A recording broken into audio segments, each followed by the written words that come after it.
Grand Shalom. Je suis très ravi aujourd'hui, comme vous pouvez le voir. Je suis en bonne santé. Je me sens bien, je suis à l'aise et content. Très occupé. Et aussi, j'étais très occupé à faire une étude là pour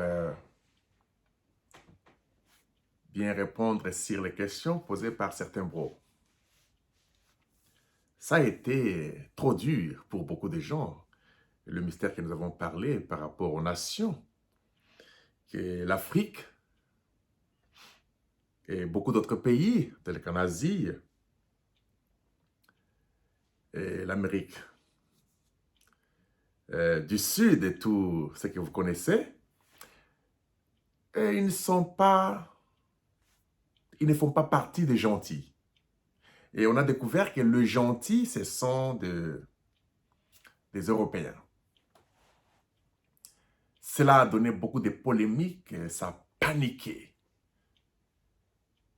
Veuillez suivre ce que je parle maintenant là, jusqu'à la fin, c'est très important, quel que soit le temps que ça va prendre. Parce que je ne parle pas à tout moment, comme j'ai beaucoup de préoccupations. Et des fois, je m'assois et j'entre en vous. Je lis tout ça en vous, en moi, et je viens exposer ça. C'est tellement facile. Quand vous avez l'inspiration, vous ne faites pas les efforts parce que ce sont les Écritures qui passent par les c'est réfléchité de votre cœur. Ça passe, et c'est automatique. On ne fait pas d'efforts pour ça. Je n'ai pas trop de livres pour lire, pour ceci. Dès que tu t'inspires quelque chose, cette inspiration-là entre et commence à prendre toutes ces choses, les défiler devant toi. Tu vois ça et c'est tellement simple, tu le présentes. Mais pour certaines personnes qui n'ont pas la même énergie des sons, c'est très compliqué, très difficile pour eux de comprendre ces choses. Et par rapport à ces mystères, vous avez compris vous-même que inutile de se faire ennemi aux religieux.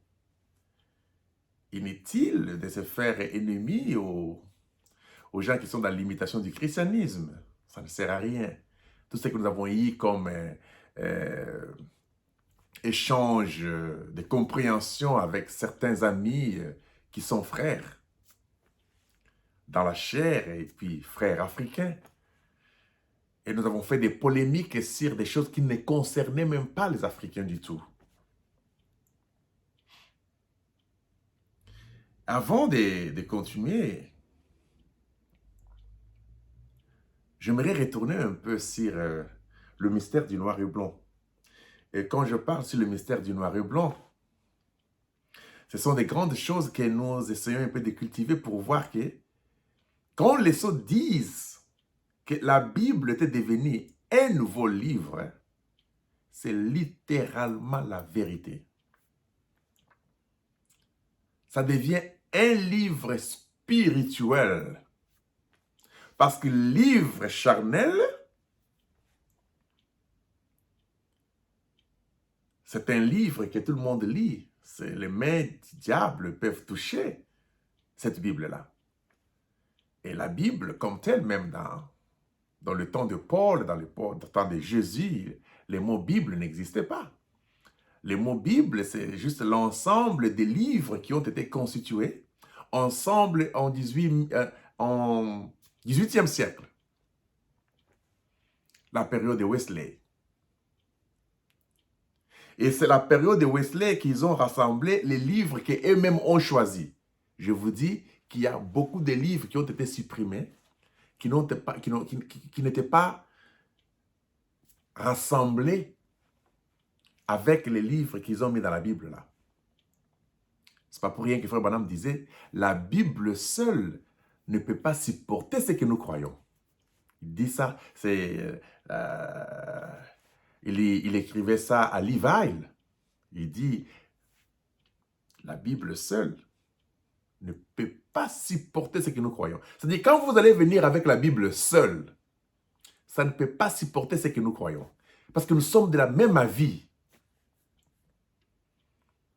Parce que la même nuée qui fut avec William Branham, c'est la même nuée que nous avons eue. Et la même énergie-là est restée en nous pour que nous puissions démontrer ces choses clairement comme la mer de cristal. Il dit, ce message aussi de Sceaux aura plus du succès en Afrique, pas en Europe. Les gens n'ont pas compris pourquoi il avait dit ça. Parce que c'était le retour au bercail. J'étais en train de regarder un peu en Afrique. D'abord, j'ai commencé à lire même la Bible en question, en Genèse. Genèse 1, quand Dieu créait le ciel et la terre, Dieu a séparé la lumière avec les ténèbres. Il vit que les ténèbres étaient bons. Il l'a séparé avec les ténèbres. Quand Dieu termine à créer le premier jour, il est écrit, il y eut un soir, puis un matin. Mais nous, par la perversion, nous parlons du matin, puis le soir. Ça, c'est la perversion. C'est le soir qui vient avant le matin. Et non le matin avant le soir. Ça, c'est le langage de la colonne de feu. C'est le langage de la création.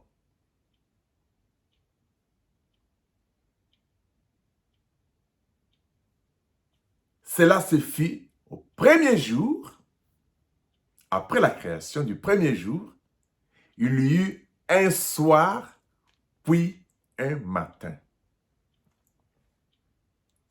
Donc, la séparation de la lumière avec les ténèbres, c'est différent du soir et le matin. La nuit, ce n'est ni le soir, ni le matin. La lumière, ce n'est ni le soir, ni le matin. Mais quand Dieu crée, dans le premier jour, il dit qu'il y ait un matin, un soir, puis un matin. Donc, le jour a le soir et le matin. C'est que nous avons réussi des Romains, le gentil. Ils ont changé beaucoup de choses, mes bros, je vous dis. Les noms que vous voyez, Égypte, aujourd'hui on parle d'Égypte. L'Égypte n'était pas appelée Égypte avant. C'était les Mizraïm. Mizraïm, c'est le nom original. Parce que et quand ils sont venus en Égypte pour coloniser, ils ont trouvé que la terre égyptienne était une terre noire. Ils ont appelé que l'Égypte était la terre noire. Mais avant cela, l'Égypte était conduit par le roi, les Ramsès, le pharaon, tout ce que vous connaissez. C'était des rois. Il n'y avait pas de président.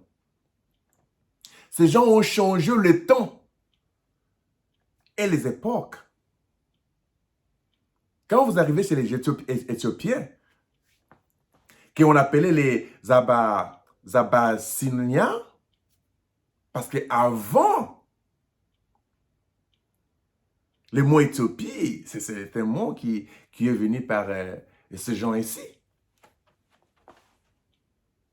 Mais tout le monde sait que quand vous allez regarder, c'est Abyssinia. Abyssinia, c'est le nom réel que l'Éthiopie avait à la période là, du temps déjà avant Jésus. On n'appelait pas ça Éthiopie. Ce sont le fils de Japheth qui ont changé ça. Égypte, Ce sont les fils de Japheth. Quand Joseph était là-bas en Égypte, Joseph. Ce n'était pas Égypte, par les noms Égypte ici. C'est compliqué. C'était Mizraïm. C'était ça les noms du pays que vous appelez Égypte aujourd'hui. Les 12 mois que vous avez aujourd'hui, 12 mois de l'année, c'est venu des fils de Japheth. Le gentil, ils ont changé ça. Quand vous allez à ce que vous appelez Éthiopie aujourd'hui, jusqu'aujourd'hui, l'Éthiopie a 13 mois. Mais nous, nous comptons 12 mois. Quand Dieu a créé le monde, on ne comptait pas un jour avec 24 heures. Vous êtes le maître parce que nous devons entrer dans des choses ici pour maîtriser les choses. Quand on parle de maître, ce ne sont pas des lectures, c'est l'inspiration. Le maître peut fermer ses yeux et se battre avec ses ennemis, les yeux fermés. On n'a pas besoin de prophètes aujourd'hui pour nous éclairer parce que nous sommes de maîtres. Dans notre secret, dans notre intérieur, nous pouvons nous battre sans les yeux, sans le prophète. Étant maître, nous savons classer chaque chose par son inspiration.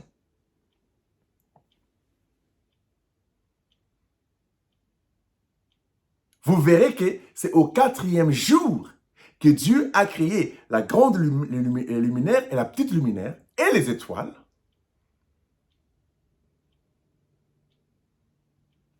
Pour, il y a un but,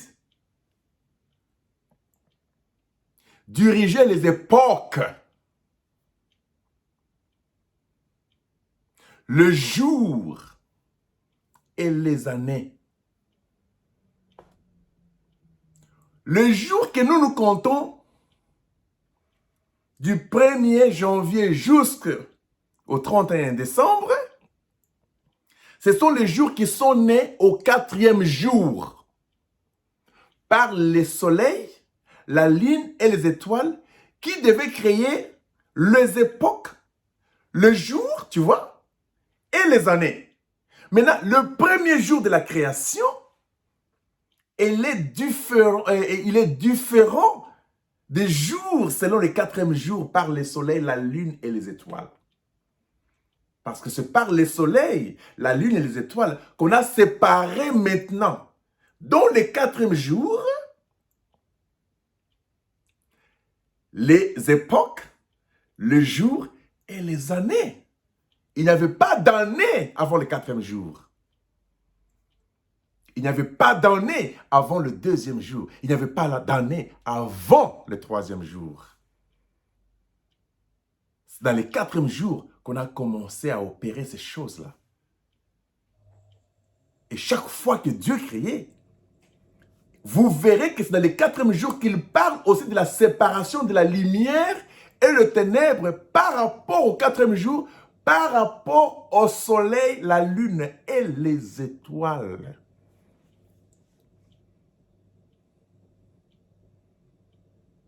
On a séparé la nuit et le jour. Parce que la nuit était présidée par la lune. Et les jours, et les étoiles, et les jours, c'était par le soleil. Vous voyez là, la nuit a commencé dans le 4e jour. Et on a appelé cela ténèbres par rapport au langage. Mais le premier jour avait un soir et un matin. Les soirs n'avaient pas d'air parce que le 4e jour n'avait pas recommencé. Le matin n'avait pas d'air, pas de saison, pas de jours, pas des années parce que le 4e jour n'était pas encore à Paris. Est-ce que vous comprenez ce mystère-là? Il y a eu un soir, il y a eu un matin. Et quand on dit vers le soir la lumière apparaîtra, on parle de quel soir?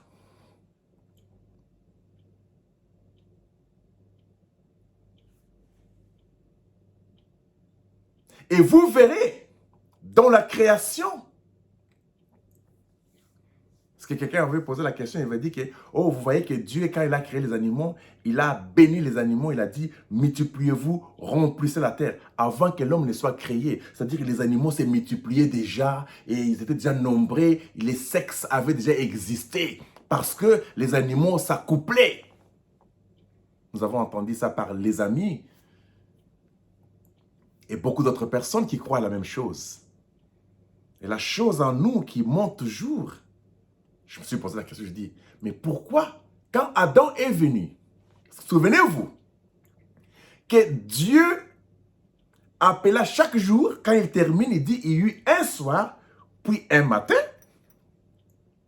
jusqu'au 6e jour. Vous allez remarquer que le 7e jour, Dieu n'avait pas créé. Il n'y a pas eu de soir, il n'y a pas eu de matin.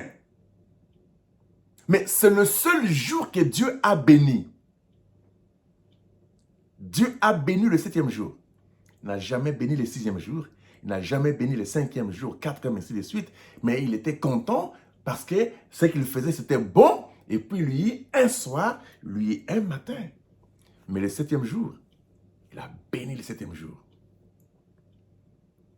Maintenant, quand il a ramené les animaux du 5e jour, qu'il avait béni pour se multiplier et tout ça, je regarde dans l'image, je vois que non, ils étaient 2 à 2, 2 à 2. Et Adam, l'homme était seul.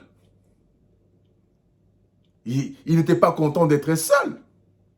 C'est pourquoi le même Dieu dit qu'il n'est pas bon que l'homme soit seul, parce que tout était 2 à 2. C'est-à-dire que la multiplication dont les gens parlaient là, ne s'était pas encore effectuée. Il fallait d'abord que Dieu sanctifie, pas sanctifier, Dieu bénisse un jour, qui était le 7e jour. C'est dans le 7e jour que l'homme devait cultiver la terre. Maintenant, regardez très bien. Dans la création, vous verrez que l'homme spirituel, l'homme de Genèse 1, 26, Dieu créa l'homme à son image, cet homme était esprit. Il était mâle et femelle. Créons l'homme à notre image. C'était le Père et le Fils qui créaient l'homme à leur image. Cet homme était esprit, ce que nous appelons la théophanie. Ce n'était pas l'homme tiré de la poussière de la terre. Mais quand Dieu a béni le 7e jour, c'est dans le 7e jour-là que Dieu a formé l'homme de la poussière de la terre. Maintenant, souvenez-vous très bien, allez relire. Beaucoup de gens ont toujours cru que quand Dieu s'est reposé dans l'homme, c'était en Adam. Non. Quand Dieu s'est reposé dans l'homme là, il s'est reposé dans l'homme du 6e jour. Allez relire. Quand Dieu a créé l'homme, il est dit que Dieu s'est reposé dans l'homme. Oh! Dieu ne s'était pas reposé dans un animal. Dieu s'était reposé dans l'homme. Et Dieu était la divinité. Voilà pourquoi frère Branham dit que la plénitude de la divinité était incarnée en Christ. Christ qui était la colonne de feu, qui était la théophanie. Christ. Parce que pour l'homme tiré de la poussière de la terre, Dieu a soufflé dans ses narines. Et cet homme-là est devenu une âme vivante. Frère Branham dit que le souffle de vie là, c'était l'âme. Et l'âme, c'est la partie de Dieu. Que Dieu a mis une partie de lui dans cet animal-là pour cultiver la terre. Et la première personne des animaux de champ, des oiseaux, tout ce que vous connaissez, les arbres et tout ça, à être formé de la poussière de la terre. Je ne parle pas de la terre ici, parce que j'ai déjà expliqué la différence entre la terre et la poussière de la terre. La terre, c'est le magma. C'est un soleil refroidi. Et ce soleil-là, a été refroidi par la glace qui a formé les eaux. Les eaux d'en bas et les eaux d'en haut. Et au-dessus de cela, il y a eu ce que nous appelons la partie sèche, que nous appelons poussière de la terre, poussière du magma. Parce que c'est au-dessus du magma, séparé par les eaux. Entre le magma et la poussière du magma, il y avait la terre sèche que nous appelons poussière.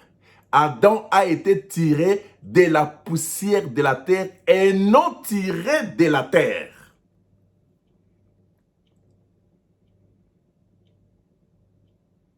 Parce qu'en lui, Dieu a mis le véritable magma qui était l'âme. Il était le premier à être formé de la poussière de la terre en Genèse 2:7. Quand vous allez très loin en Genèse 2:18, vous descendez, vous verrez que c'est après que Adam ne soit formé de la poussière de la terre, le premier. Les derniers de la création, le 6e jour, spirituel, parce que toute la création était en esprit. Quand Dieu a créé, c'était un placement par esprit. Tout était théophanie. C'est pourquoi les animaux n'ont pas d'âme. Ils étaient théophanies, ils ne se sont jamais séparés. Ils n'ont jamais contourné leur théophanie. Frère Branham a vu les animaux dans l'éternité. Ils n'ont jamais contourné leur théophanie. C'est pourquoi leur théophanie, c'est l'ensemble de l'âme et la parole. Ils n'ont jamais contourné la parole. Mais c'est l'humain qui avait contourné la parole. Mais dans la création, tout ce que Dieu créait là, la terre, c'était la théophanie, c'était le magma. Tout était réel en esprit. Et maintenant, ça devait être tiré de la poussière de la terre. Au verset 18, quand vous descendez, vous verrez que Dieu a formé de la poussière de la terre les oiseaux du ciel, les animaux, le poisson et tous les arbres que vous voyez. Ils sont venus après Adam dans la chair. Vous comprenez ces classements-là? C'est très important. C'est très important. Et j'ai compris ça, j'étais très content. J'ai dit, on doit partager ça. Alors, comme je n'ai pas beaucoup de temps pour beaucoup développer sur un soir, puis le matin, et ainsi de suite, pour montrer les ténèbres du premier jour et les ténèbres du 4e jour, qui sont différents. Parce que dans le 4e jour, nous avons Jésus, qui est le soleil, qui est venu le 4e jour au 4e millénaire. Vous comprenez? Et il y a beaucoup de choses à expliquer dedans qui sont à revoir plus tard, peut-être à la 3e partie prochainement. Alors, j'aime beaucoup Bro Gilles. Bro Gilles m'a posé des questions, il m'a dit, mais Bro Life, mais quand vous parlez des enfants des Japheth, qui sont des nations, essaie un peu d'expliquer ces choses clairement. Je pense que quelqu'un m'a dit, où est-ce que la citation que Frère Branham a parlé de ça?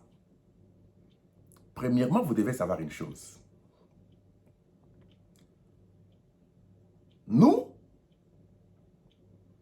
Nous croyons que nous venons des 3.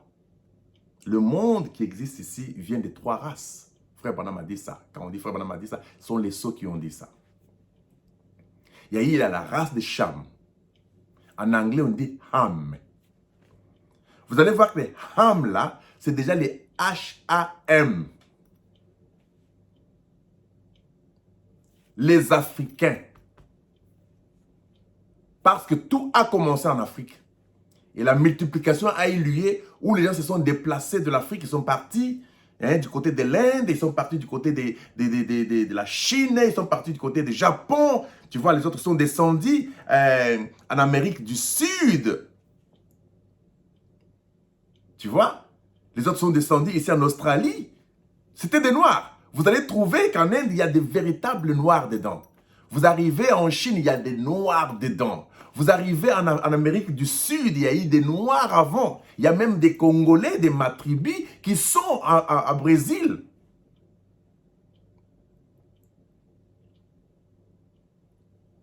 Et il y a eu ces commencements, ça a commencé comme cela.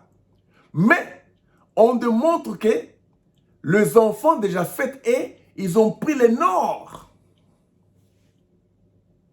Quand ils ont pris le nord, ils ont laissé tout au sud ici. Et comme je vous avais démontré ces jours-là, que même le mot Gomorre, ça vient du fils de Japhet. Je lisais Frère Branham, où Frère Branham dit clairement que le peuple de Japhet, ce sont les anglo-saxons. Je pense que j'ai vu ça dans la prédication question et réponse sur les Hébreux. Si je ne me trompe pas, je pensais ça. Question et réponse sur les Hébreux. Moi, je ne lis pas tellement les brochures, hein. Je le fais ça pour faire ce matin l'écriture. Hein. Paragraphe 112. Prêché le 25 septembre 57. Questions et réponses on Hebrews 1. Hébreux 1. Quand vous lisez, vous allez comprendre, en bas, Frère Branham dit, il dit, there is three, il y a trois, Ham, Shem and Japheth's people. Il y a eu Sham, Sem et les gens de Japheth. How many knows that? Combien de gens le savent? We come from those three sons of Noah. Nous venons de ces trois enfants de Noé. Ham's people, les enfants de Ham, les gens de Sham. Sem's people, les gens de Sem. Japheth's people is the Anglo-Saxon. Le peuple de Japheth, ce sont les Anglo-Saxons. Ça, c'est ainsi dit le Seigneur. Alors, nous avons compris que de Japheth est sorti le peuple des Anglo-Saxons. Et quand Paul parlait que Dieu a endurci le cœur de son peuple pour faire grâce aux gens des nations, les gens des nations que Frère Branham avait expliqué très bien, il dit que les gentils, ce sont les anglo-saxons. Il a mentionné, j'ai donné des citations. Allez dans la première partie, vous allez suivre ça. J'ai donné des citations là-bas. Où Frère Branham dit que nous, les gens des gentils, nous sommes les anglo-saxons. Moi, Bro Life, je ne suis pas anglo-saxon. Vous n'êtes pas les anglo-saxons. Les anglo-saxons, ce sont les Européens. Il a mentionné les noms. Il dit que ce sont les Romains, ce sont les Grecs, les Italiens, ainsi de suite. Ce sont ces gens-là qu'on appelait le païen. Un peuple sans Dieu. C'est ça ce que le mot païen veut dire.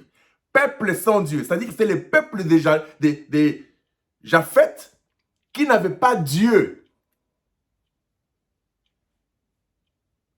C'est ça le païen. Ce sont les incroyants. Quand Frère Branham explique des trois races les enfants de Noé, il dit que c'est de ces trois races-là qui est sorti les croyants, les soi-disant croyants et les incroyants. Frère Branham énumère très bien. Il dit qu'il y a eu les croyants, parce qu'il dit qu'il y a eu d'abord Cham, Sem et Japhet. Et puis il dit les croyants, les soi-disant croyants et les incroyants. Donc j'ai compris que les trois sortes de croyants, c'était par rapport aux enfants de Noé, d'où toutes les nations ont existé.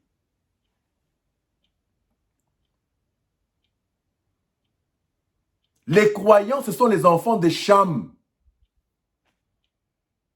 Et c'est par là que les Africains sont sortis. Cham. Nous avons eu les H-A-M déjà par la nature. Parce que Cham, quand vous lisez ça en anglais, même en français, vous verrez qu'il y a H-A-M. Le père des nations. Mais le mot nation, chez nous, ça n'a pas existé. Je vais vous expliquer. Il n'y avait pas de nation en Afrique. Les nations sont nées par le partage des cadeaux, que vous appelez les gâteaux là, à la table ronde, en Allemagne. En 1885,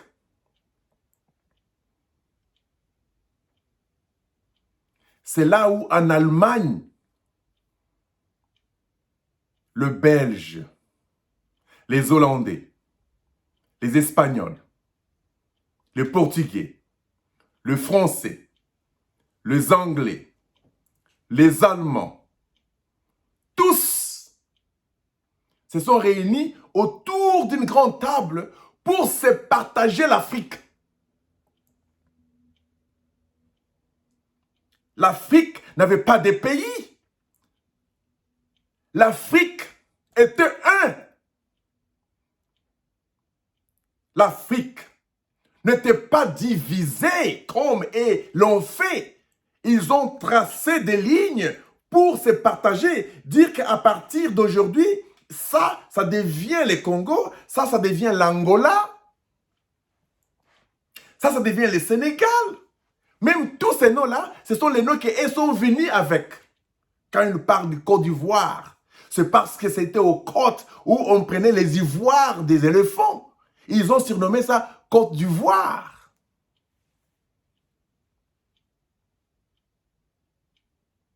Bénin, c'était Béni, qui signifiait juste sans, qui signifiait le fils au pluriel. Le Congo était un royaume. Le Bénin était un royaume. Vous connaissez ça, non? Le Sénégal était un royaume. Côte d'Ivoire, Cameroun, Éthiopie, Mali. Allez-y, en Égypte, c'était un royaume. Nous avions vécu avec les royaumes, je vous dis, avant 1885, nous avions plus de 10 000 royaumes en Afrique. Nous, on ne se battait pas pour l'argent en Afrique. On se battait pour protéger les royaumes, pour protéger les siens. Quand quelqu'un veut prendre votre terre, vous vous battez pour qu'il ne puisse pas prendre votre terre, ou soit vous le battez, vous prenez même une partie de la terre là pour les annexer chez vous.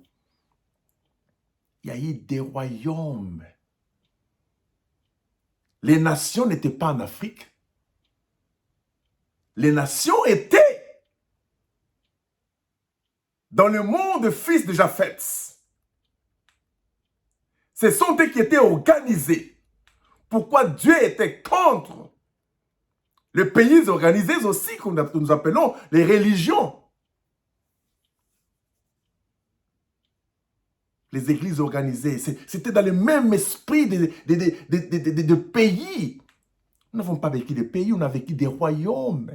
Il y avait des rois partout, au Bénin, Cameroun, Nigeria. Parce qu'il y a Niger et Nigeria, ils ont seulement ajouté les mots A-I-A. Niger, Nigeria. C'était le même peuple. On les a séparés. Le Marocain. Vous appelez Maroc aujourd'hui, c'était des royaumes. Jusqu'à aujourd'hui, le Maroc reste toujours royaume. Vous allez en Éthiopie, qui est appelée l'Éthiopie aujourd'hui. C'est des royaumes. Il y avait la reine de Séba ou de Saba. Vous arrivez au Congo, il y avait des rois. C'était les Kango, qui veut dire together. Être ensemble. L'Angola était une partie du Congo parce que le roi du Congo, là, les rois là, ils dominaient même l'Angola en question là-bas. Congo-Brazzaville, c'était un royaume. Mais quand les Français sont venus découvrir cela, ils ont colonisé. Ces gens sont venus nous frapper. Selon Deutéronome, où Dieu dit, lorsque vous allez fuir de ma parole, qu'est-ce que je ferai de vous? On va vous vendre. Vous serez des esclaves. Ils prendront vos femmes, ils prendront vos enfants. Ils ont fait cela. Ces gens qui feront ces choses-là, ce sont les anglo-saxons. Pourquoi?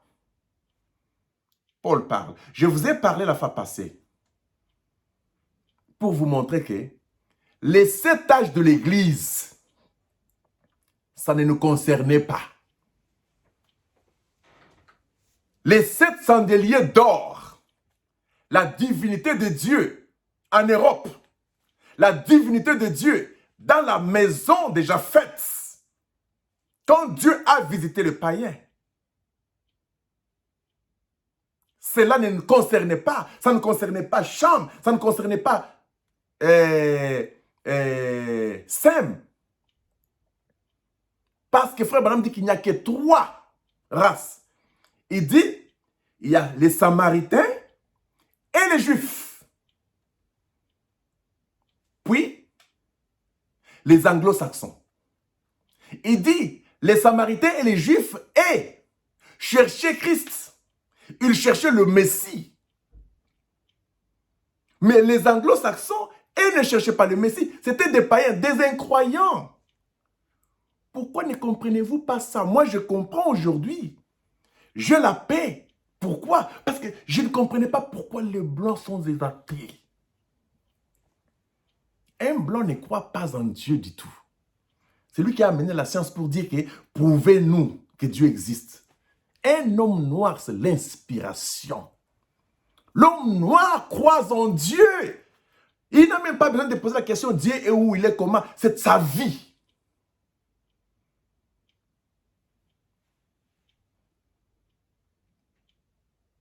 Ici, tous les jeunes gens ici que je suis avec, les amis blancs ici, ils me disent clairement, Dieu n'existe pas. C'est une histoire fondée. Vous ne pouvez pas les convaincre. Je n'ai pas le temps de les convaincre parce que j'ai compris que la grâce a quitté les nations. Pour qu'ils soient incrédules. Afin que l'évangile retourne à Sem et Cham.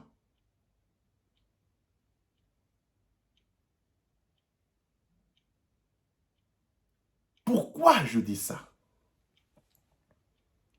Parce que nous avions pu avoir l'imitation du christianisme. La manière dont Dieu a travaillé avec les âges de l'Église, ce n'est pas de la même manière que Dieu doit travailler avec son peuple qu'il avait abandonné à cause des autres. C'est pourquoi vous verrez Paul, quand il écrit, il dit « Épître de Paul aux Romains ».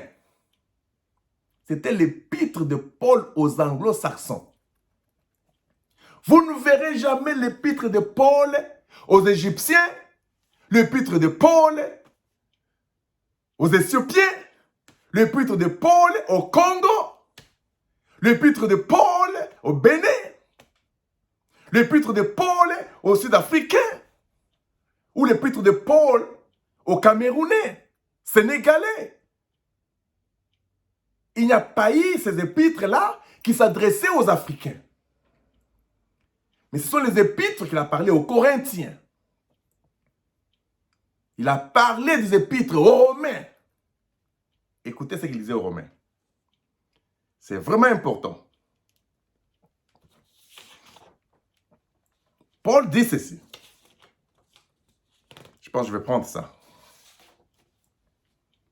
Romains 11, 25. Commençons par 25. Frères et sœurs, je ne veux pas que vous restiez dans l'ignorance de ces mystères. Il s'adresse aux anglo-saxons. Il dit, je ne mérite pas que vous restiez dans l'ignorance à ces mystères. Ça, c'est un mystère, ce que nous parlons ici. Paul savait que c'était un mystère. Il s'adresse aux enfants déjà faits, pas nous. Ça, ce n'est pas à moi. Hein. Si vous voulez prendre ça, c'est pour vous. Vous vous trompez, vous faites une aventure. Et Dieu n'est même pas là-dedans. Parce que ça, c'était pour les anglo-saxons. Les Romains. C'est pourquoi Paul, qui a amené l'évangile chez les Romains, le peuple, Dieu cherchait un peuple dans les nations. Parmi la France, l'Allemagne, la Belgique, l'Angleterre et tous les pays que vous connaissez, les îles en question. Un peuple qui devait porter son nom. Il a choisi un peuple parmi toutes ces nations-là pour porter son nom. Souvenez-vous, la fois passée, quand je vous avais parlé, je vous ai démontré dans le chapitre, je ne me trompe pas, Genèse, je ne me trompe pas, ou 10, verset 5, qui disait, c'est par eux qu'ont été peuplées les îles des nations selon leurs terres, selon leur langue de chacun, selon leur famille, selon leur nation. Ce sont les enfants déjà faits. Ce sont eux qui sont venus avec des nations. Tu vois, ils se sont peuplés. Il y a eu des îles selon leurs terres. La France, l'Allemagne, la Belgique, les Romains, l'Italie et tout ce que vous connaissez. Maintenant, suivons Paul. Il s'adresse aux Romains. Parce que Paul connaissait les mystères. Il dit que je ne mérite pas que vous soyez ignorants de ces mystères. Pour que vous ne croyiez pas détenir en vous-même une sagesse supérieure. 2 points. L'endurcissement d'une partie d'Israël durera jusqu'à ce que l'ensemble des non-juifs soit entré dans le peuple de Dieu. 26. Et ainsi, tout Israël sera sauvé. Est-ce que vous comprenez? Paul savait que il y a eu l'endurcissement d'une partie d'Israël qui durera jusqu'à l'ensemble des non-juifs, qui ne sont pas des juifs, soit entrés dans le peuple de Dieu, et ainsi tout Israël sera sauvé. Maintenant, Paul dit, c'est là que l'Écriture dit, des Sion viendra le libérateur, il éloignera de Jacob toute désobéissance. Vous comprenez? Il enlèvera de Jacob, parce que les enfants de Jacob, c'est là où on parlera le mystère des 10 tribus et des 2 tribus. C'est là où on parlera des Samaries, les Samaritains et les Juifs. Avant de continuer un peu ça, je vais briefer là-dessus.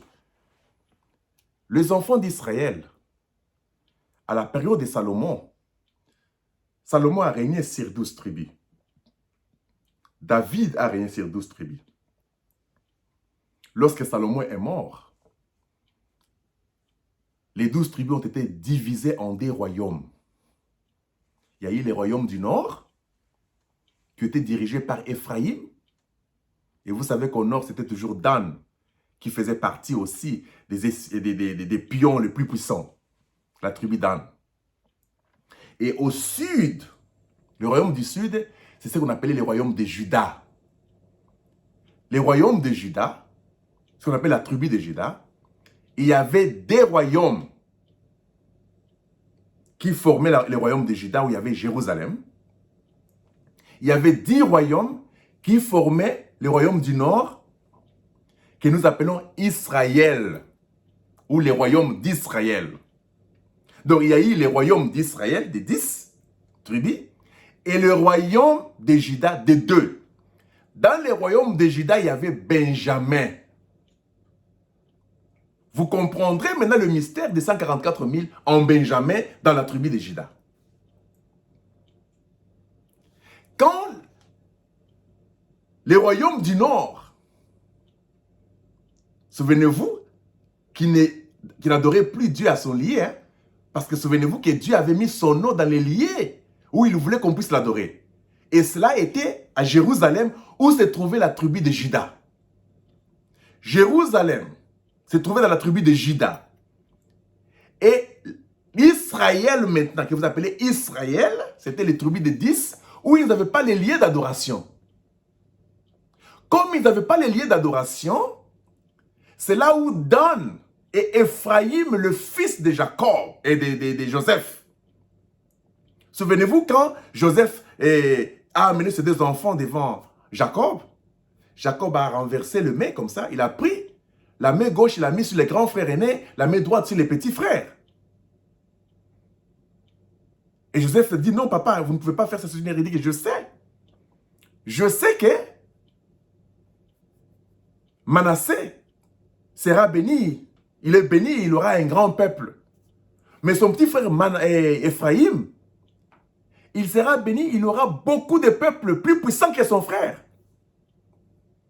Maintenant, c'est Ephraïm là, qui était maintenant les rois à la tête. Parce que les rois d'Israël étaient de la tribu d'Ephraïm. Très influencé par Dan. Qu'est-ce qui s'est passé? Comme ils n'avaient pas les lieux d'adoration, et ils voulaient aussi adorer Dieu, c'est comme ça qu'ils se sont créés des veaux d'or. Dans la tribu de Dan.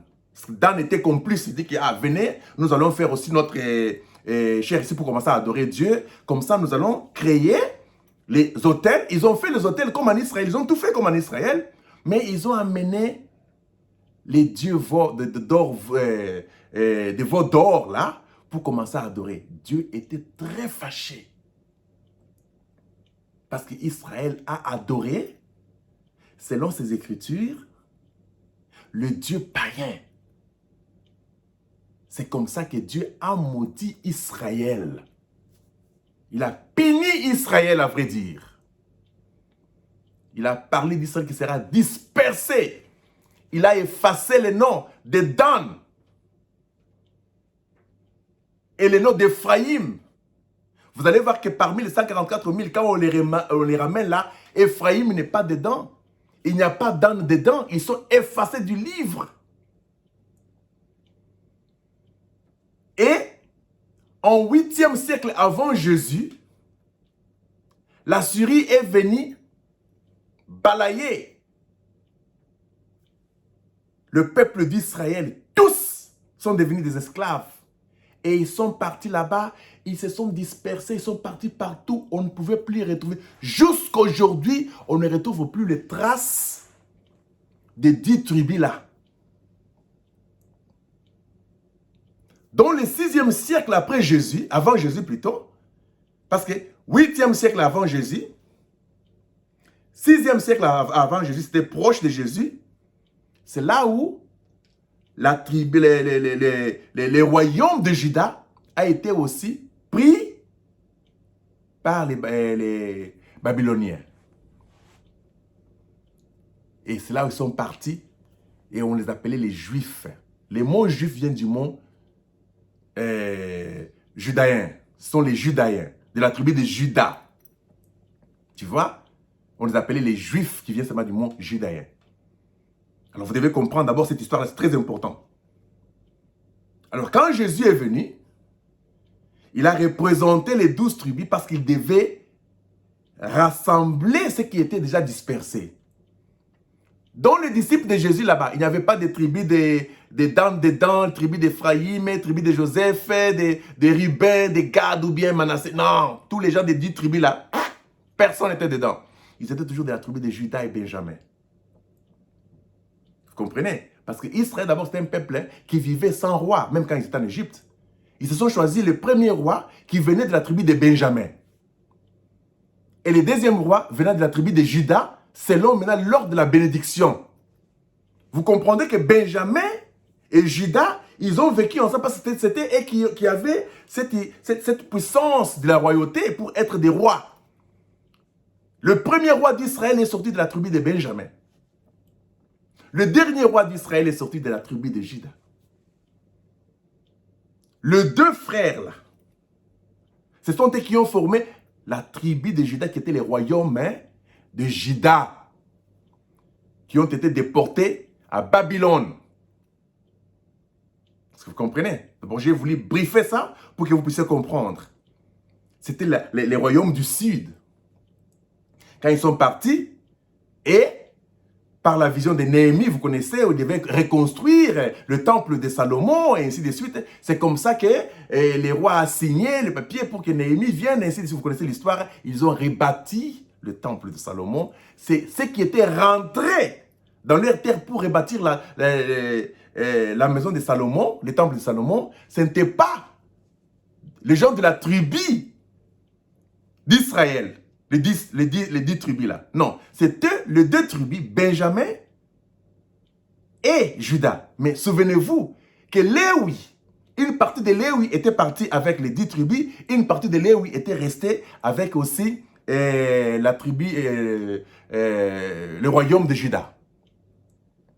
Parce que c'était toujours les Léwi qui faisaient ce travail-là. Au-dessus et en bas. Une partie de Léwi est partie perdue, une partie de Léwi est restée. Je me souviens quand le blanc faisait cette discussion pour comment retrouver les 10 tribus là, un autre blanc a dit que non, ce ne sera pas possible qu'on puisse retrouver les 10 tribus. C'est pratiquement impossible. Je pense que quand Dieu avait promis à propos des eaux desséchées, en Ézéchiel, je pense 35, si je ne me trompe pas, où Dieu a dit, parlez aux eaux desséchées ici. Les eaux sèches ici, ils vont porter des chairs, ils vont porter ceci, ils auront les souffles de vie et tout ça. Il parlait de l'Israël en général qui devait être restitué parce qu'il n'y avait plus de vie, c'était les eaux desséchées. On a compris qu'il n'y avait rien dans les eaux. Est-ce que Dieu a posé la question, est-ce que de ces eaux ici, une vie peut sortir? Ézéchiel regarde, il dit, c'est pas possible. Ce n'est pas possible. Mais pour Dieu, c'était possible. Maintenant, quand le blanc a fait les commentaires, il dit, je pense que le 10 tribus dont Dieu parlait qui devait revenir là, c'est spirituel. C'est pratiquement impossible que ce soit dans la chair. J'ai beaucoup en moi le voir, on sautait, la joie, l'énergie des sauts, on tressaillit. Je me suis rappelé sur le mystère des 2 tiers de Dieu qui devaient être récupérés. Les 2 tiers de Dieu qui devaient être récupérés ou soit remplacés. Le 2 tiers du diable, les 10 tribus là, parce que nous connaissons les mystères des 10 tribus, non? Vous voyez que l'homme est composé de 10 tiers, et de 1 tiers, et 1 dixième. Vous comprenez? Quand il y a 1 dixième, nous avons compris que les 10 là, sont les 10 tribus qui ont adoré le veau d'or, dont leurs noms seront effacés du livre de vie. L'esprit humain et la chair ici ne verront jamais Dieu. Leurs noms sont effacés du livre de vie. Dan et Ephraïm, qui gardaient le reste du royaume, ils les ont amenés à l'adoration du diable.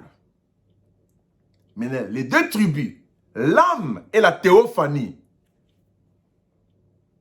tu vois, ce sont eux-là qui étaient revenus pour rebâtir le temple de Salomon. Maintenant, les 10 tribus, s'ils devaient revenir, ça ne sera pas les tribus dont les noms sont effacés, mais Dieu doit remplacer cela par la théophanie qui a 5 sens, parce que la théophanie peut toucher, peut voir, peut écouter. Et la nouvelle terre a 5 sens aussi. Les 10 tribus seront spirituels. Et cela s'est effectué déjà, c'est conclu. Je dis Amen. C'est ça la parole. J'avance vite pour vous dire maintenant qu'ils sont en train de chercher aujourd'hui les 10 tribus pour dire qu'ils vont ramener les 10 tribus là-bas pour que tout Israël soit sauvé. Maintenant, lisons maintenant l'épître de Paul aux anglo-saxons. Je vous ai lu cette histoire-là, mais je ne suis pas arrivé à la fin. Je vais voir, je pense que c'est là. Voilà. Nous allons, verset 27. Et voici en quoi consistera mon alliance avec eux. C'est que j'enlèverai leurs péchés. Si on se place du point de vue de l'évangile, ils sont devenus ennemis de Dieu pour que vous bénéficiez. Mais du point de vue du libre choix de Dieu, il reste ses bien-aimés à cause de leurs ancêtres. Car les dons de la grâce et la paix de Dieu sont irrévocables. Vous-même, en effet, vous aviez désobéi à Dieu autrefois, et maintenant Dieu vous a fait grâce en se servant de leur désobéissance. C'est-à-dire que ici, il dit que Dieu s'est servi de la désobéissance des enfants, des Samaritains et des Juifs. Tu vois, les enfants de Cham et les enfants de Sem. Dieu s'est servi de notre désobéissance. Les Africains et beaucoup d'autres personnes que vous connaissez, un peu en Inde et partout là-bas, pour aller chez les anglo-saxons, les Romains, et ainsi de suite, afin que par la grâce, ils reçoivent aussi le salut, le Messie. Il dit, de la même façon, si leur désobéissance actuelle a pour conséquence votre pardon, c'est pour que Dieu leur donne, plutôt, c'est pour que Dieu leur pardonne à eux aussi. Car Dieu a emprisonné tous les hommes dans la désobéissance afin de faire grâce à tous. Verset 33. Combien grandes sont les richesses de Dieu, combien profonde sa sagesse et sa science. Nul ne peut sonder ses jugements, nul ne peut découvrir ses plans. Car, qui a connu les pensées du Seigneur? Qui a été son conseiller? Qui lui a fait des dons pour avoir été payé de retour? En effet, tout vient de lui, tout subsiste par lui, tout par lui, pour lui, à lui soit la gloire.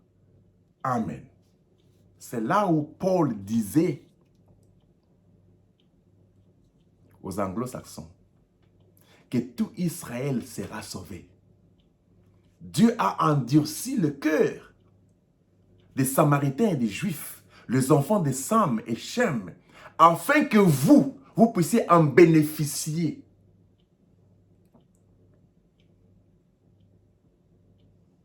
C'est pourquoi frère Branham connaissait ça. Il dit que j'ai une mission spéciale, j'ai une mission. Je sais que j'accomplirai cette mission-là. La mission, c'est de ramener Israël à Dieu. Vous voulez qu'il puisse vous dire que ramener les Congos, les Béninois et ramener les Égyptiens, vous voulez qu'il vous dise ça?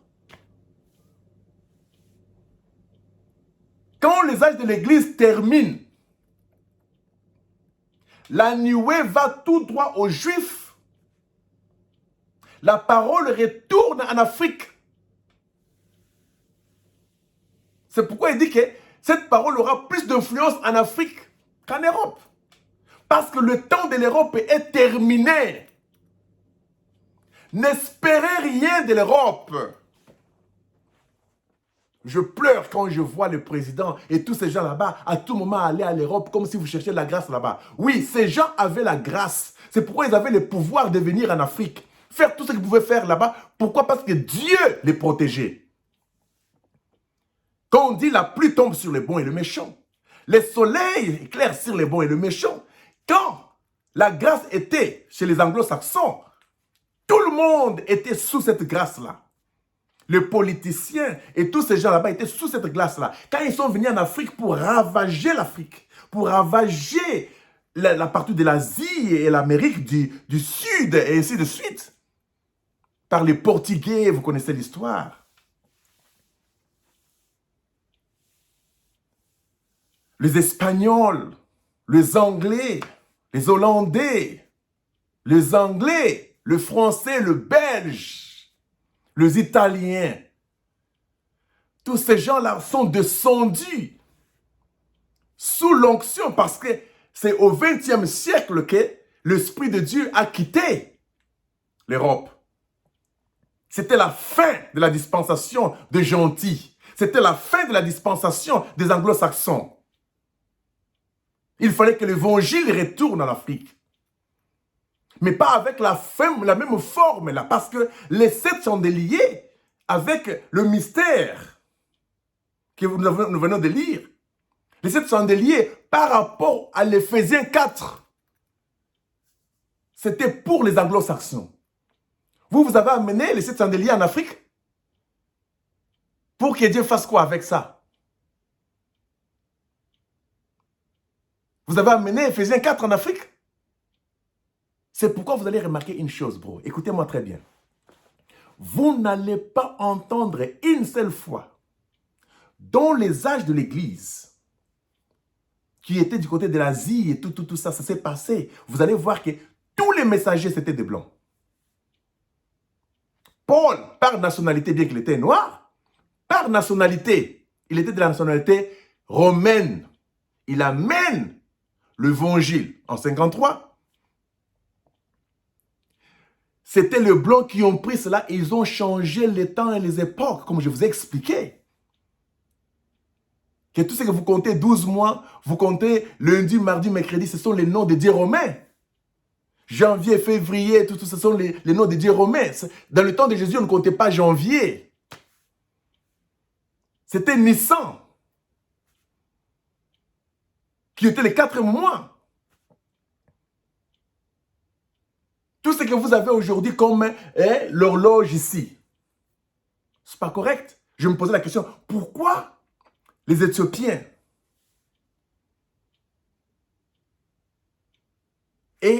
ont 13 mois de l'année? J'ai compris le mystère du 13. L'homme a 12 côtes.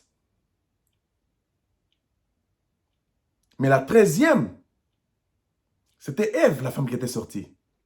L'Amérique avait 13 étoiles. Le chiffre de la femme.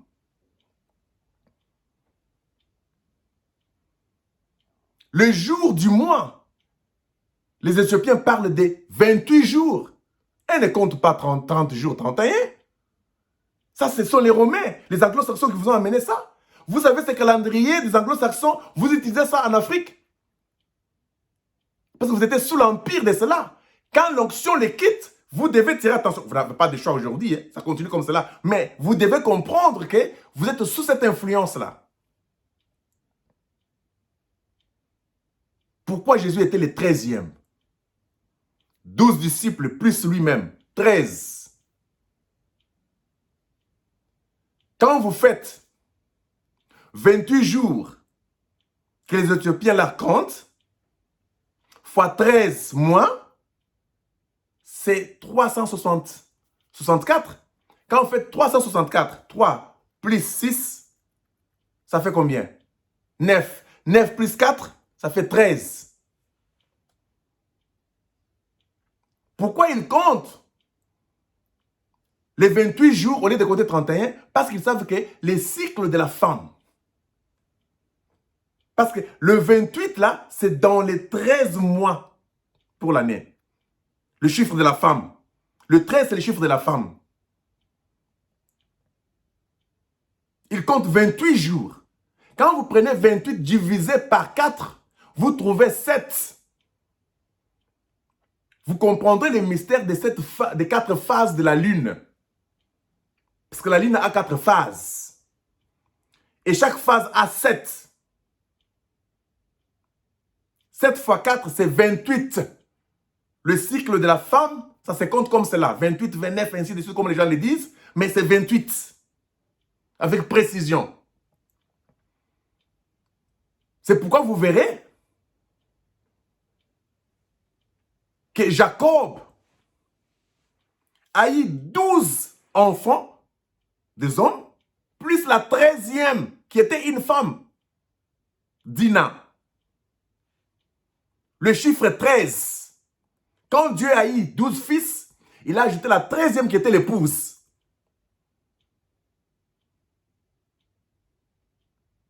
Et vous comprendrez que les phases de la lune, c'était les 4 femmes de Jacob. Parce qu'une femme représente la lune. Et les 4 phases là, ce sont les 4 femmes de Jacob et les enfants d'Israël, tous, 13 qu'ils étaient. Je parle des enfants d'Israël, je ne parle pas des 12 tribus d'Israël. Les enfants d'Israël, ils étaient au nombre de 13 parce qu'il y avait Dina, la fille, la dernière.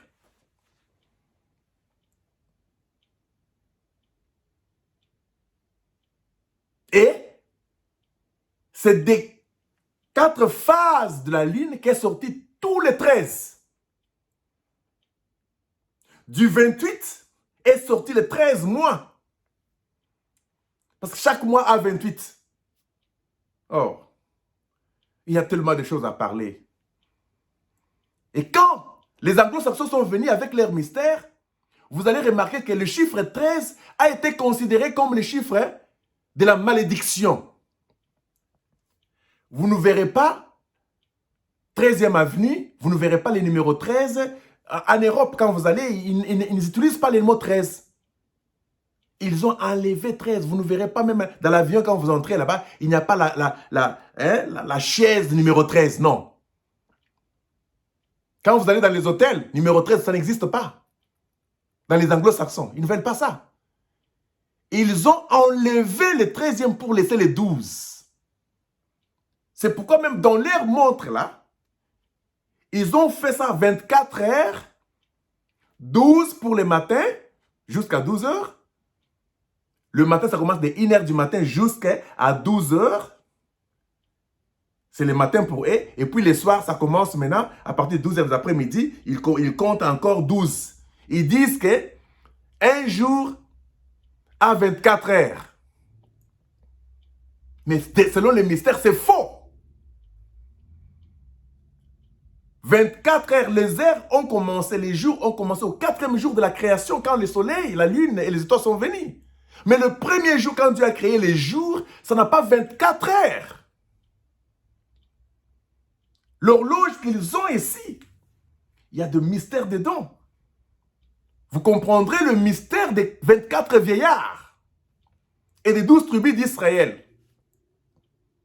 Il y a tellement de mystères. Quand ces gens les ont fait ici, ce sont des hommes mystiques. Vous avez la montre avec vous, vous regardez, vous ne comprenez pas ce que la montre dit. Et quand Dieu parle de minuit, il parle au milieu de la nuit. Il ne parle pas de 24 heures. Hein? Parce que quand il comptait 9e heure, 11e heure, 12e heure, ce n'était pas ça. Hein? Ce n'est pas ça le but. Nous rentrons à comprendre que les anglo-saxons ont changé toutes les choses. C'était eux,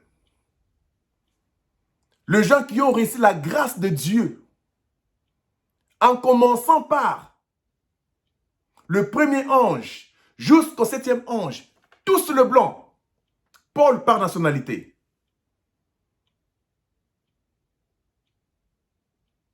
Mais est-ce qu'à ce moment-là, il n'y avait pas de Samaritains? Parce qu'on dit une partie des Juifs a été endurcie. Et Israël, pour que vous puissiez en bénéficier.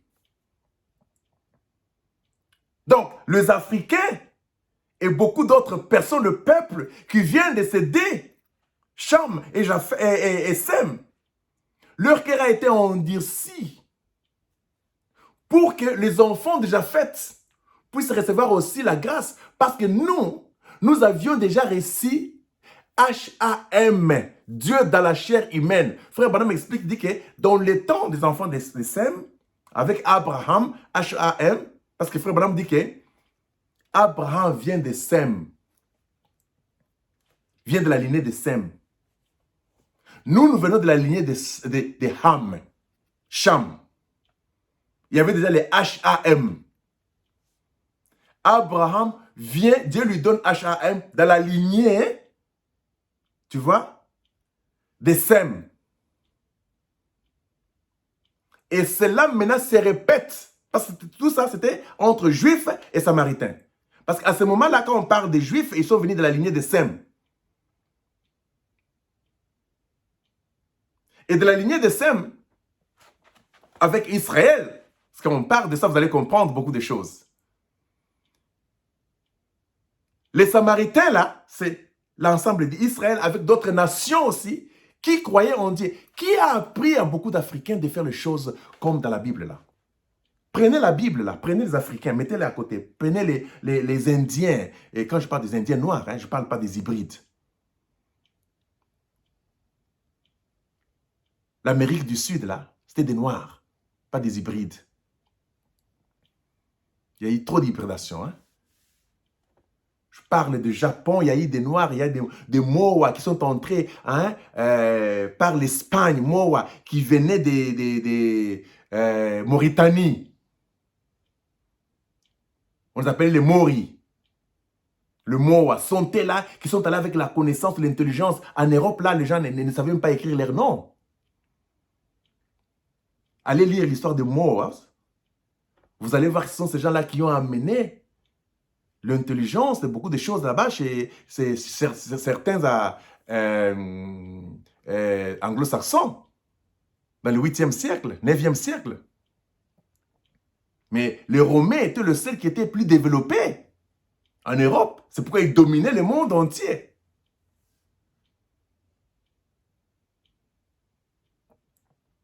Maintenant, vous comprendrez, c'est très important, que Frère Branham dit que si Dieu ne se manifestait pas dans la chair humaine, dans les nations, chez les anglo-saxons, ça devait être injuste. H-A-M, Branham. C'était Dieu dans la chair humaine pour les fils de Japheth. Branham a fait ça pour les fils de Japheth. Pour les nations. Dieu dans la chair humaine, ce n'est pas pour vous. Ce n'est pas pour les enfants, ce n'est pas pour les Samaritains, ce n'est pas pour les Juifs. Ce n'est pas pour les enfants de Sem et de Cham. C'est pour les enfants de Japheth. Qu'est-ce que vous, les enfants de Shem et Cham, sont en train de faire avec ça? Ça ne vous concerne pas. Vous aviez reçu le Messie, vous l'avez rejeté. Et cela, c'était dans le plan parfait de Dieu, afin que les enfants de Japheth puissent aussi recevoir le Messie. C'est pourquoi Frère Branham dit que les enfants de Japheth, ce sont les anglo-saxons. Les âges de l'Église, c'est pour les anglo-saxons. Le parler en langue qui a quitté Israël, c'est allé chez les anglo-saxons.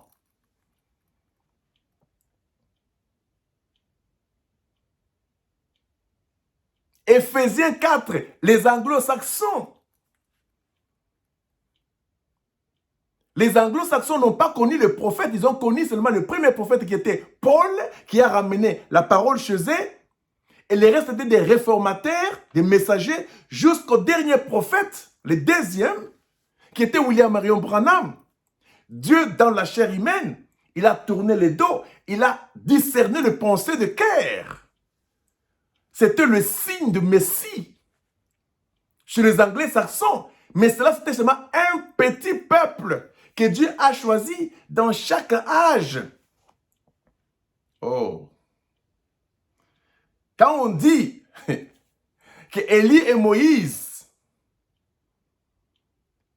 c'est un mystère par rapport aux Anglais-Saxons.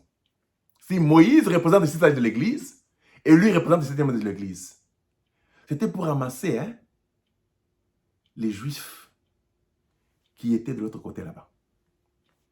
vous comprendrez beaucoup de choses. Hein? Vous savez pourquoi frère madame avait prophétisé à propos de Mussolini? Mussolini quitte Italie pour aller en Éthiopie. L'Éthiopie est trop peuplée. Lisez, hein? Vous allez voir que l'Éthiopie est vraiment peuplée en dehors de Nigeria. L'Éthiopie, trop peuplée. Dans l'état là, Mussolini est entré là, il a tué les Éthiopiens sérieusement. Pourquoi il n'a pas fait ailleurs? Pourquoi il a laissé le reste du pays? Il est entré en Éthiopie. Parce que là, les Congo n'étaient pas connus comme Congo. Bénin, c'était Béni. Congo, c'était Conga. Tu vois? Et ainsi de suite, tous les pays là-bas, tous les noms que vous avez là, ce sont les noms des colonisateurs que vous avez. Sénégal, Côte d'Ivoire, parce qu'ils ont vu qu'il y avait trop d'Ivoire là-bas. Et ils parlent de Sierra Leone, parce qu'il y a beaucoup c'était des montagnes de lions, tu vois? Sierra Leone. Montagne des lions, c'était la réalité des choses. Mais ils ont donné les noms de pays selon leurs pensées. Le pays que vous avez, en Afrique, on n'avait pas de pays, on n'avait pas de nations, on avait des royaumes. Mais c'était eux les nations. C'est pourquoi Dieu avait jeté un regard dans les nations. Chez nous, il n'y avait pas de nations, il y avait des royaumes. Israël était un royaume. Tribu de Juda était un royaume. Égypte, que vous appelez Égypte aujourd'hui, qui était Mizraïm, c'était un royaume.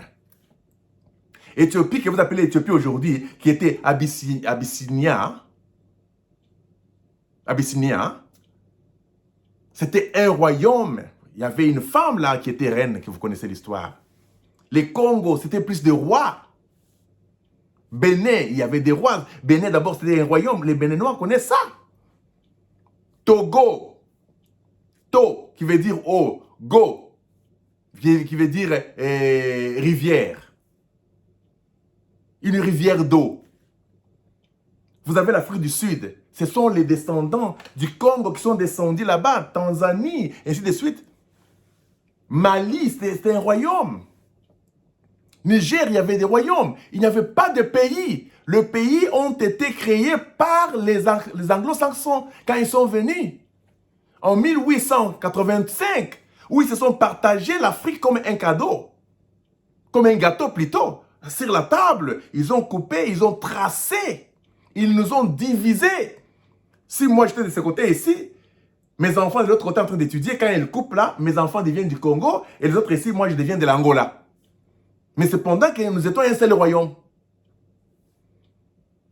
Parce qu'Angola, les Mongols là, c'est là où se trouvaient les rois Congo, plusieurs rois Congo qui avaient des petits royaumes partout là-bas, mais ils ont coupé. Les rois Congo sont restés de l'autre côté de l'Angola, les autres sont restés ici au Congo. Congo, ça s'écrivait avec K, non avec C. Congo-Brazzaville, que vous voyez, les Brazzaville là, c'est Pierre Brazza, non? Pierre Brazza, c'est un Italien. Il a donné le nom de la capitale Brazza jusqu'à aujourd'hui. L'histoire de Libéria, ce sont les esclaves. Pourquoi Libéria n'était pas colonisée? Pourquoi c'était un pays libre plutôt? C'est parce que tous les esclaves africains qui ont été pris en Amérique par les anglo-saxons pour travailler pour eux, quand ils retrouvaient leur liberté, ils devaient retourner à Libéria. Ils ont refusé de trouver leur liberté aux États-Unis. Parce que les anglo-saxons avaient encore le pouvoir. Comment vous, les Africains, qui n'avez pas la grâce, vous avez endurci votre cœur pour dire, nous avons cette grâce-là. Nous allons faire de vous ce que nous voulons faire. Ils ont pris les Africains. Tout ça, c'est Dieu qui est responsable. Tout ce qui est arrivé en Afrique, Dieu est responsable. Dieu est responsable de la mort des Africains. Il est responsable des souffrances des Africains. Parce qu'il avait déjà prophétisé en Deutéronome que quand vous ferez ceci, ces gens viendront, ils vous prendront comme des esclaves, ils prendront vos femmes, vous aurez des jougs, vous ferez tout ça. Et ils ont fait tout ce que Dieu avait dit. C'était l'ainsi dit le Seigneur. Nous avons subi la souffrance par la parole. Dieu a donné ce pouvoir aux anglo-saxons de venir coloniser les Africains, coloniser les enfants de Cham, coloniser les enfants de Sem. C'est pourquoi il disait à Cham que tes enfants seront esclaves de tes esclaves, de tes frères. Il dit à Cham, nous les Africains, il dit, toi Cham, H-A-M, tes enfants seront esclaves des esclaves de tes frères. Est-ce que vous comprenez? Donc, on devait être esclaves des enfants ou des esclaves des Japheth. Les esclaves des Japheth. Les enfants des Japheth, leurs esclaves là. Nous sommes leurs esclaves. Cela est accompli. On ne pouvait pas changer ça. Parce que nous avons désobéi à la parole. Et aujourd'hui, c'est fini pour l'Europe. C'est ainsi, dit le Seigneur. L'Europe va souffrir. L'Europe retournera à sa vie ancienne. L'Europe ne verra plus la vie comme avant. Les anglo-saxons vont souffrir sérieusement parce que maintenant ils sont aveuglés. Ils ont rejeté la parole. La parole a quitté les anglo-saxons. Le blanc vont souffrir, non parce qu'ils le veulent, parce que le temps est arrivé pour que la parole retourne en Afrique. L'Afrique a toutes choses par rapport à la chair. L'Afrique a toutes choses et les anglo-saxons vont revenir. Cette fois-ci, non pour dominer, cette fois-ci, non pour donner l'esclavagisme, cette fois-ci pour négocier. Sur le point spirituel, tout Israël est sauvé parce qu'Israël devait retourner dans la terre promise. Et la terre promise, selon les sceaux, c'est le Saint-Esprit. La parole révélée est la terre promise. Toute âme qui est dans la terre promise, c'est Israël qui est sauvé. Nous parlons de l'Israël spirituel. L'Israël est déjà revenu à la parole. Israël est déjà sauvé. Les Juifs sont déjà sauvés. Tous ceux qui sont restés sont les renégats. Les églises continueront à prêcher, à faire des rieries, cependant que la grâce de Dieu sera déjà retirée de la terre. Quand la nuée est rentrée, tout droit aux Juifs, aux Africains, ainsi de suite, l'énergie est restée, mais les âmes ont été déjà emportées dans la gloire, dans la terre promise. Dieu a récupéré toutes les tribus possibles.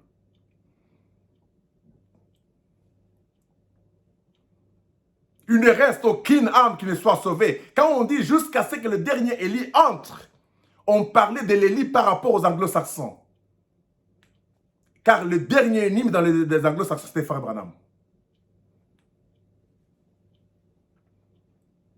Le dernier Élie, ça n'a rien à voir avec nous. Moi, je suis né après la grâce dans les anglo-saxons.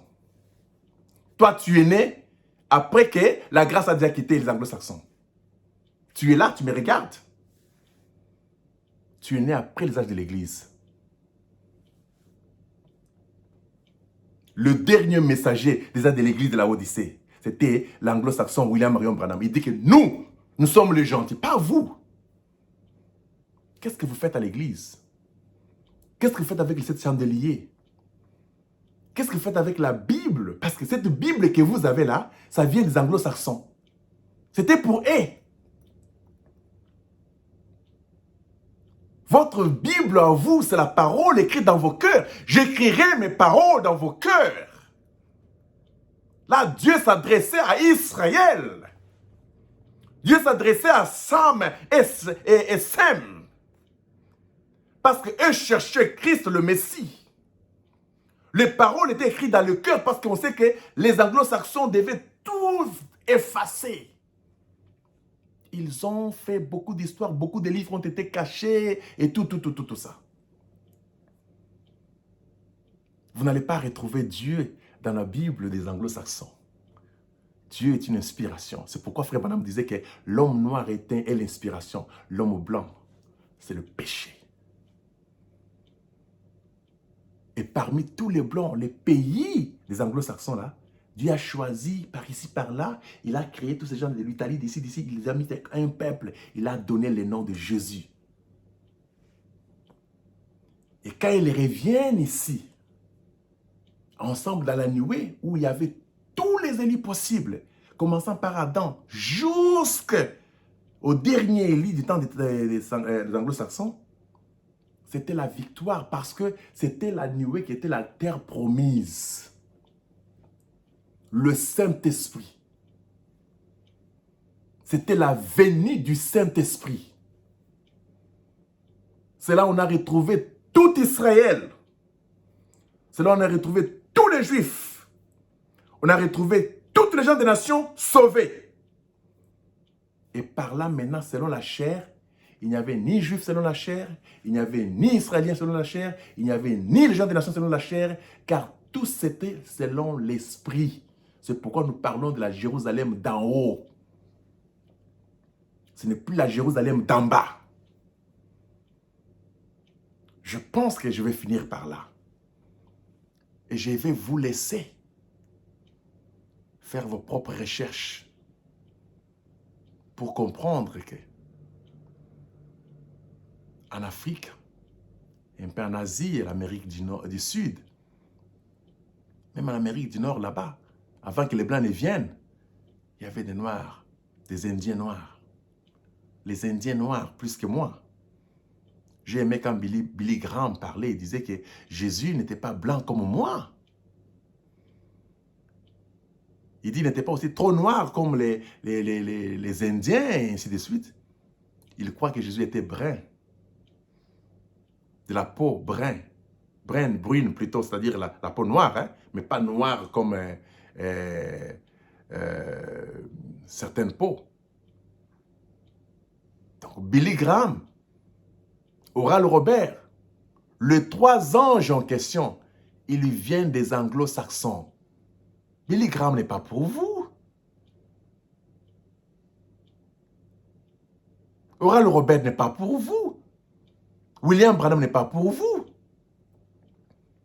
Quand nous sommes arrivés sur la statue de Daniel au pied, Frère Branham dit qu'il y a eu les 5 membres de l'Europe du Nord et l'Europe du Sud, l'Europe de l'Est et l'Europe de l'Ouest. C'était des anglo-saxons qui ont terminé les actes de l'Église. Quand on a frappé au pied là, la pierre a frappé aux anglo-saxons qui dominaient. L'argile et le fer, ce sont les anglo-saxons parce que ce sont eux, le 5 représentait l'Europe de l'Est et l'Europe de l'Ouest. Autre 5. Le 10 doigts là, de pied là. Quand la pierre est descendue, ça venait d'où? C'était tiré d'une montagne, sans les secours d'aucune main. Nous parlerons du mystère de cette montagne-là. Et une fois que ça frappe, c'est la pierre qui grandit pour remplir toute la terre. Ou cette histoire-là de « moi je suis belge, moi je suis congolais, moi je suis ici », c'est terminé. En Christ, il n'y a pas de noirs, il n'y a pas de blancs. En Christ, il n'y a pas de juifs, il n'y a pas d'Israël, il n'y a pas de gentils. En Christ, nous sommes tous un. Le plan de la rédemption s'est manifesté où les 10 tribus par rapport à l'esprit, ou les 2 tribus par rapport à l'esprit, où toutes choses, les gens des nations par rapport à l'esprit, se sont tous réunis en Christ pour toute l'éternité.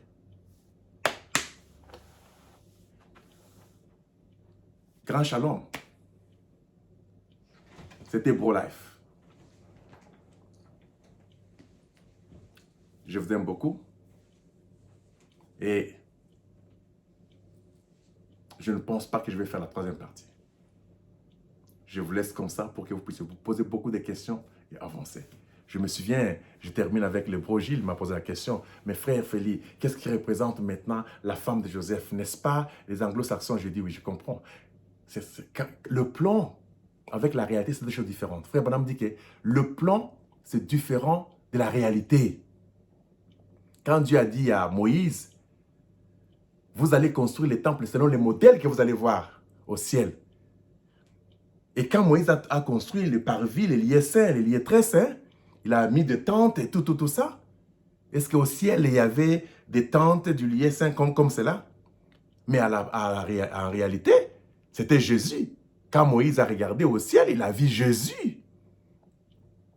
Mais le plan, ce n'était pas ça. La réalité, c'était autre chose.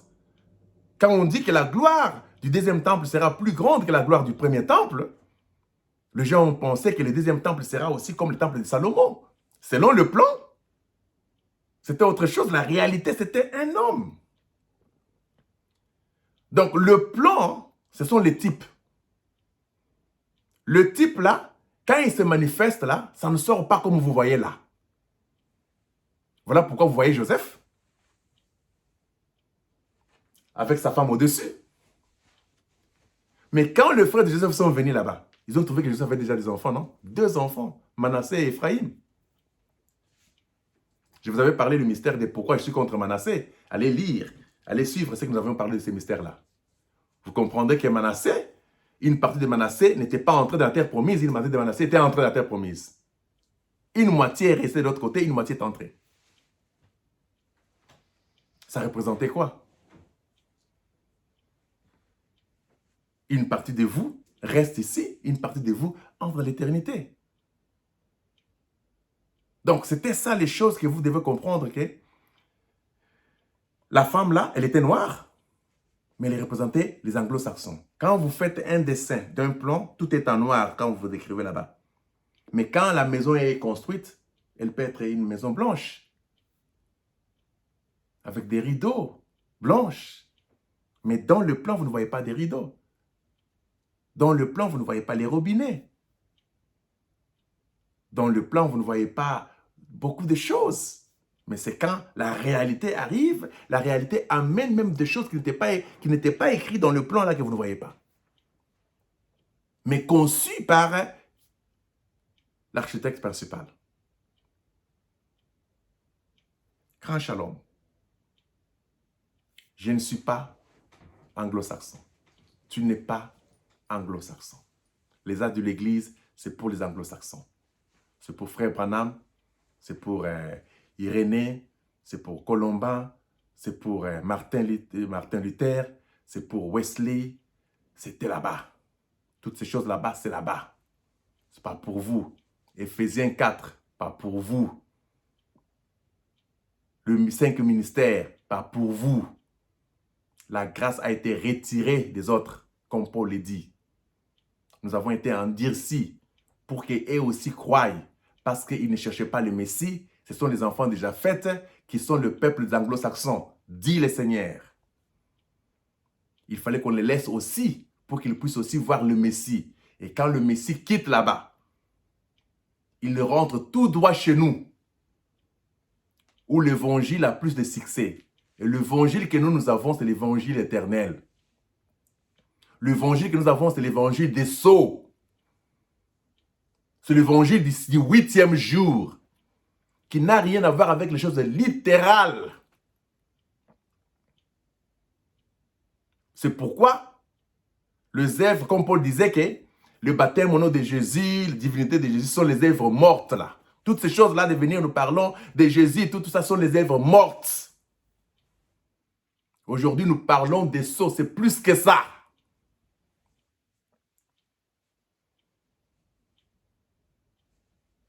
Ne mettez pas vos genoux par terre pour agir par l'imitation du christianisme. Parce que les chrétiens, la vie chrétienne est allée dans les anglo-saxons. Mais n'oubliez pas, comme je vous avais dit, l'unique éthiopien, que vous appelez éthiopien, n'est pas éthiopien. Hein? Parce que le mot éthiopien est venu maintenant. Mais l'unique éthiopien là, il était chrétien. Pierre était chrétien. Philippe était chrétien. Souvenez-vous que Philippe est allé avec la nouvelle chez les Samaritains et les Éthiopiens. Pierre est resté avec les gens qui étaient encore les Juifs en Israël. Il a parlé, beaucoup de Juifs ont cru aussi. C'est pourquoi on dit qu'une moitié d'Israël, une moitié des Juifs devaient être endurcis. C'est-à-dire une autre moitié avait cru.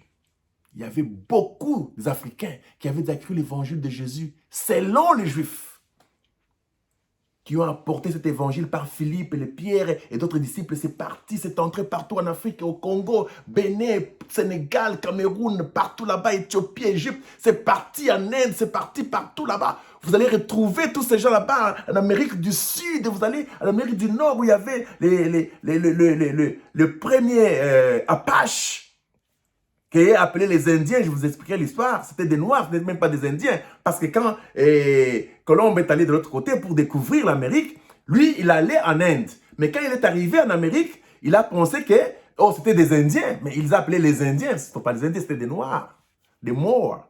Ils venaient des Mauritaniens. Il y a beaucoup de réalités qu'on doit parler là-dedans. La seule terre qui ne s'était pas déplacée, c'était l'Afrique. Maintenant, regardez comment l'Afrique a envahi l'Europe. Mais pas par les armes. Leur présence est une puissance. L'Europe a peur des Noirs. Quand un Noir marche aujourd'hui, il a cette onction-là. Il a cette vibration, il a cette énergie. Parce que nos âmes sont déjà protégées. Et j'ai compris pourquoi beaucoup de Noirs sont morts. Et les gens disent que vous mourrez dans la souffrance et puis vous allez en enfer. Non, non, non, non, non. L'enfer n'était pas fait seulement pour les Noirs comme vous pensez là-bas. On parle beaucoup d'enfer. Quand Frère Branham a vu l'enfer, la vie des femmes en enfer là, ce n'était pas les Noirs. Hein? Il a vu les blanches. Il est allé dans le supermarché, il a vu les blanches, il dit que où sommes-nous en enfer? Ce n'était pas des Noirs en enfer. L'homme noir a souffert par sacrifice. Parce que Dieu voulait sacrifier les Africains, c'est-à-dire les enfants des Sem et Cham, les Samaritains et les Juifs, Israël, sacrifiés, endurcis, pour que les Anglo-Saxons puissent recevoir le salut et recevoir aussi le Messie. Grand shalom. C'était pour life. Je m'excuse beaucoup parce que j'ai beaucoup parlé. Profitez-en, suivez cela et pensez tout simplement que je ne ferai pas la troisième partie. Comprenez les restes. Suivez la première partie, suivez la deuxième partie. Vous allez avoir des conclusions personnelles parce que je crois que les paroles sont écrites en vous. C'était pour life. Grand shalom.